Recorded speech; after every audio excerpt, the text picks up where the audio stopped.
Hello, everyone, and welcome to Barca News. It's December 19th, 2022, and more sources are confirming that Sergio Busquets could be leaving the club at the end of the season. And as such, the question remains on who's going to replace him in the position, and a new name has been added to that list. We have a lot to discuss, so let's begin. Hello, everyone, and welcome to the channel. My name is Mo, and I'm currently out of town visiting my family for the holidays. And as such, I am away from my computer and all my equipment. So I'm bringing you this live video with all Barcelona updates. And I'm going to bring you a live video every day of the week until I go back home. So please bear with me as I bring you the most up-to-date news in regards to our beloved club, FC Barcelona, through these live and unedited videos. Now, the 2022 Qatar World Cup has officially ended, and as such, the focus of this channel will return to being 100% about FC Barcelona. But I would like to report that with 172 goals, this World Cup has become the World Cup with the most goals in history. Now, as you already know, Lionel Messi's Argentina became the champions after defeating France through penalty shootout in yesterday's match, which is now being considered one of the best finals in the history of the World Cup, given its intensity and all of its ups and downs and magical moments. And with this victory, Lionel Messi has been able to bring the World Cup back to Argentina after 36 years, when Diego Armando Maradona won it back in 1986 in the Mexico World Cup. Now, Messi has also been able to bring back the cup to the Americas after 20 years, when Brazil won it back in 2002 in the South Korea and Japan World Cup. Now, I made a video about after yesterday's final, and in that video I explained that with this victory, Lionel Messi has forever ended the Messi versus Ronaldo debate. And I also explained how I believe that this debate should have never existed to begin with, because Lionel Messi is on a whole different level than Cristiano Ronaldo. Nonetheless, this victory has not sat well with the Real Madrid fans, Ronaldo fans, and all the Messi haters. And I've already began seeing conspiracy theories all over social media talking about how FIFA rigged this World Cup because they wanted to see Argentina and Lionel Messi win. Well, this is absolutely ridiculous. And as I've talked about in previous videos, if I honestly believed that football was rigged, I wouldn't bother watching, because why would you want to watch a sport where the outcome is already determined before the match even begins? But more importantly, I believe that all these people who are saying that the FIFA World Cup was rigged were never taught how to lose by their parents, and as such, they go through life excusing their failures with conspiracy theories. I didn't get fired because I was a bad worker. I got fired because my boss had it out for me. Or I didn't get a bad grade because I didn't study. I got a bad grade because my teacher hates me. And Argentina didn't win because they deserved it. They won because FIFA rigged it. Now, this is absolutely ridiculous notion, because Argentina put out a masterful performance in yesterday's match, where they completely dominated and canceled out France with their high press for the first 80 minutes, where France could not create any chances, create any danger, or even have the possession of the ball. And it was thanks to Kylian Mbappe, who's an absolute killer, and through a few moments of brilliance, he was able to tie the match. And if it wasn't for Mbappe, France would have never even showed up to the final. But of course, haters are going to be haters, and they're always going to find an excuse to try to discredit Messi's victories. But we all know what happened yesterday, and it's that Lionel Messi became a world champion and won that one major trophy that had eluded him for so many years. And with this, he has cemented his legacy as the greatest football player in history. And some are even talking about him, Messi, being the greatest athlete, period, all across sports and not just football. Now, on to the news that the Barcelona documentary, FC Barcelona, A New Era, has premiered today, and that premiere was attended by the board of directors, several players from the first team, and the press, of course. And this documentary deals with everything that happened at Barcelona since that infamous defeat at the hands of Bayern Munich in the Champions League 82. And it deals with all the different stages that Barcelona went through, from the departure of Josep Maria Bartomeu and his board of directors, to the arrival of Jean Laporta and his board of directors, to the firing of Quique Setién, the hiring and firing of Ronald Koeman, and finally to the arrival of Xabi, Robert Lewandowski, all the new reinforcements, and the beginning of this new era that we all hope will be as successful and even more successful than previous eras. Now, this documentary will officially air on Amazon Prime on December 28th.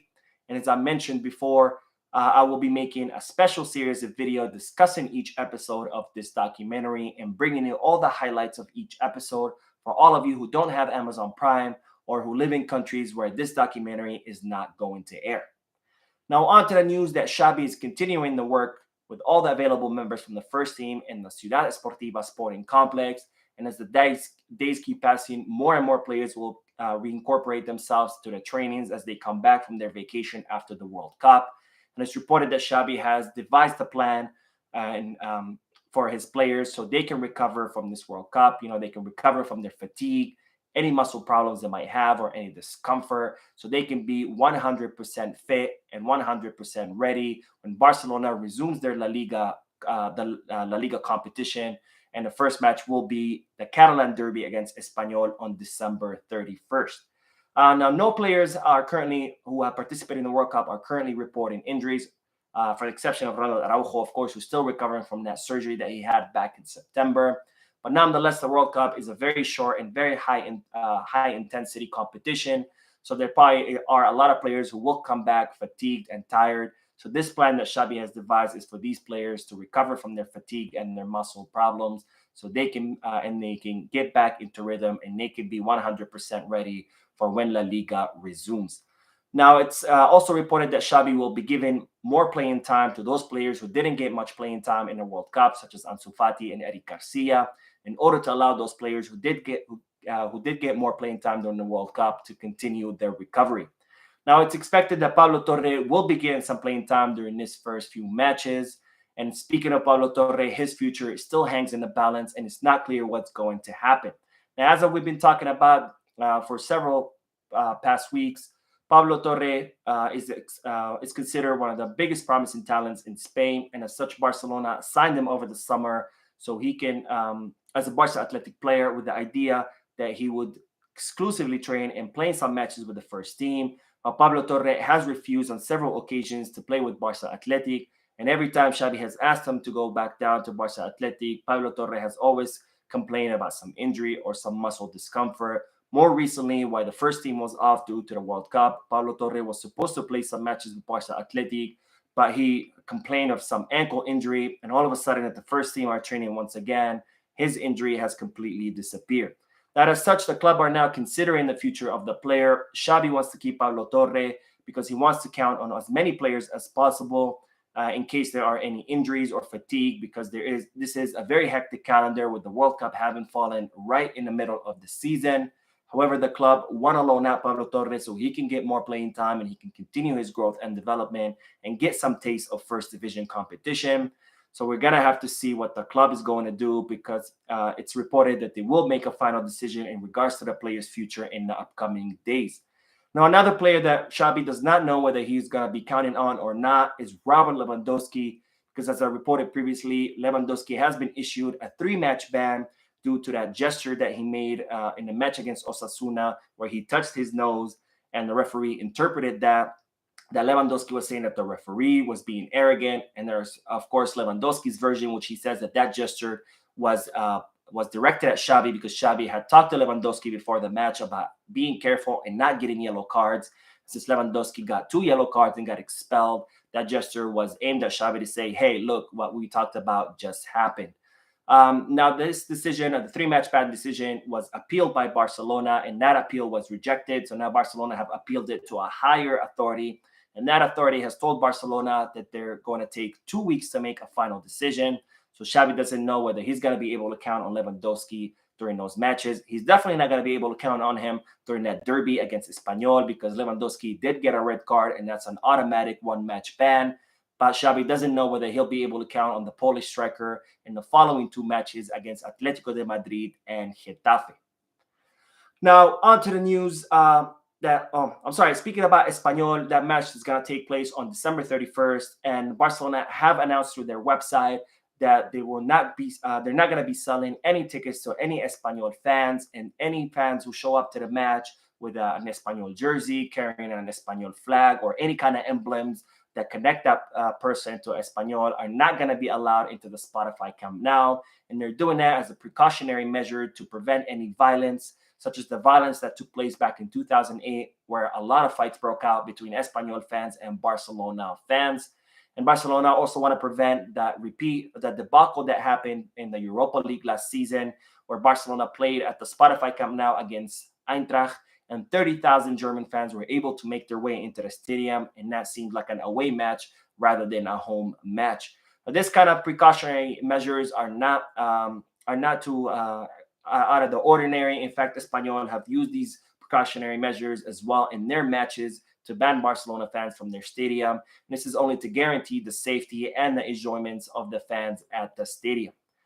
Now, on to the news that it's more sources are confirming that it's looking like Sergio Busquets will be leaving the club at the end of the season. Now, as I've been talking about for several weeks now, Busquets' contract will expire with Barcelona at the end of the season in the summer of 2023. And it's being rumored that Busquets wants to go to Inter Miami at the MLS. However, Xabi has asked him to extend his contract by one more season so he can mentor his replacement and he can continue to be a leader in the locker room.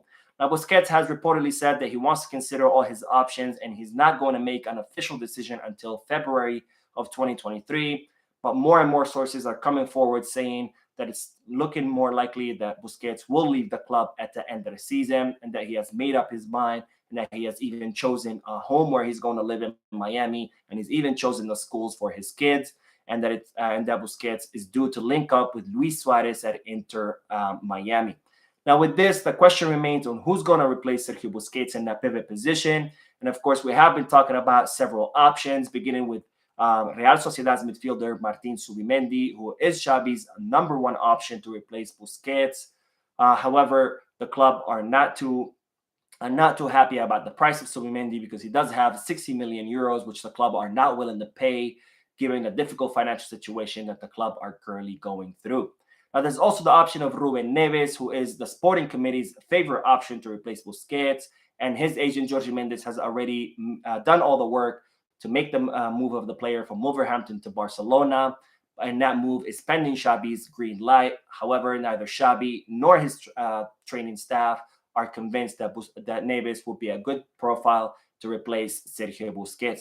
Now, there are also the free agent options such as Ilkay Gundogan. However, it's looking like he's going to renew his contract with Manchester City, so he's definitely out of the question. And there is also N'Golo Kante and Jorginho, whose contracts will also expire with Chelsea in the summer of 2023, so they could arrive in Barcelona for free as well.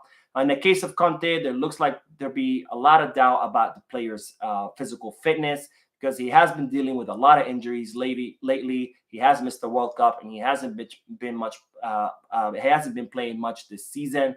And in the case of Jorginho, the club have some doubts about the player's age because he is 31. So they consider this as a short-term solution and they would rather a long-term one.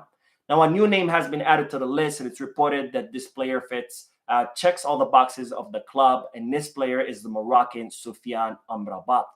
Now, Sofyan Amrabat has had a spectacular World Cup and a World Cup with Morocco.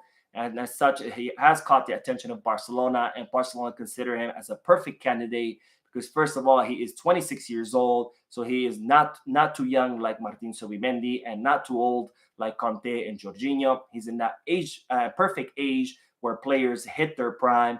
And also, given the amazing display of football that he has done during the World Cup, the club consider him as a perfect profile to replace Sergio Busquets in that pivot position. But there is the problem of his price. Now, Amrabat currently plays for the Serie A team, Fiorentina. And before the World Cup, he was valued at around 20 million euros. But after his performance at the World Cup, it's expected that valuation is going to go up to around 35 to maybe 40 million euros, which is, of course, a lot of money for Barcelona, who are currently undergoing tough financial situation. Now, Barcelona do have a good relationship with Fiorentina, so as such, they are tracking the player and they are hoping to leverage that good relationship that they have with the Serie A team to try to see if they can work out a better deal. Now, another player whose future is not too certain is, of course, Lionel Messi, who we did talk about at the beginning of this video, because his contract will be up with PSG at the end of the season, and it looks like PSG are keen on keeping him, and the president has already announced that the club has already began making moves to try to extend the contract of Messi, and they're willing to offer him as much money as needed to convince him to stay. Now, there are a lot of rumors saying that Messi is also considering going to the MLS, more specifically Inter Miami, to link up with his two best friends, Sergio Busquets and Luis Suarez. And Messi has said that he is going to make a decision after the World Cup. And since he's currently on vacation, we are going to have to see where the Argentinian is going to end up in 2023, whether he's going to renew with PSG or whether he's going to the MLS to finish up his career. So that is it for today. I hope you enjoyed the video. If you did, please give me a like. Also, I would like to invite all of you to please leave a comment down below, giving me all your thoughts and opinions about all the news that I shared with you. And finally, I would like to invite all of you to please subscribe to the channel so you can stay current on all the latest news in regards to our beloved club, FC Barcelona. Thank you for watching. I will see you in the next video. And as always, Busquets.